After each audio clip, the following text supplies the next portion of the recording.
Ciao a tutti da FIPA Veneto TV, oggi ci troviamo all'Ocara di San Bonifacio per la prima delle finali regionali giovanili. Oggi in campo l'Under 19 femminile e da una parte della rete ci saranno le campionesse provinciali del Vicenza Volley e dall'altra parte le campionesse provinciali della provincia di Padova, ovvero l'Officina Volley Red.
Pazienza, loro stanno tirando tutto sulle mani e ci fanno muovere, non hanno tirato un colpo forte finora, quindi stiamo attenti, tempi di salto, aspettiamo quando apre, andiamo dentro, niente invasioni, non serve.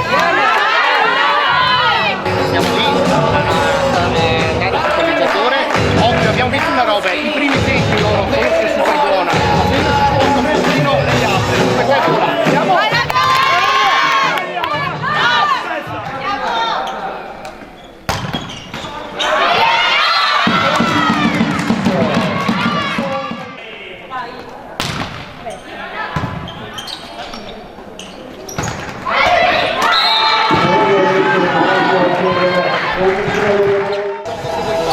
Vuoi dare la palla al centro o tagli il colpo che vuoi dare la palla al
Siamo con Gaia Munaron, il capitano del Vicenza Volley, che dopo il titolo territoriale si prende anche il titolo regionale Under 19. Una partita molto combattuta peraltro. Sì, è stata una bella partita, non abbiamo espresso il nostro miglior gioco, però è stata comunque una bella partita e siamo felici per il titolo regionale, ci stava.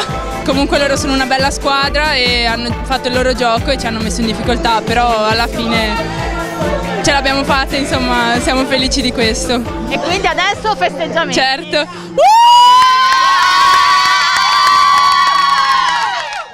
Siamo siamo con il capitano dell'Officina Volley Red, Matilda Soberi. Adesso un po' di rimpianto, però la partita l'avete giocata fino in fondo e i parziali lo stanno testimoniando. Sì, diciamo che ci rimane un po' l'amaro in bocca, per carità, però arrivare a una finale regionale, arrivare seconde non è da tutte le squadre, quindi per me avevamo già vinto, già trovandoci qua. Sì, siamo comunque impegnati. Esattamente, no. Quindi per fortuna non ancora. Sì. Sì. Pensa alla prossima partita. Esatto, si pensa a vincere da altre parti. Ok, grazie. Grazie.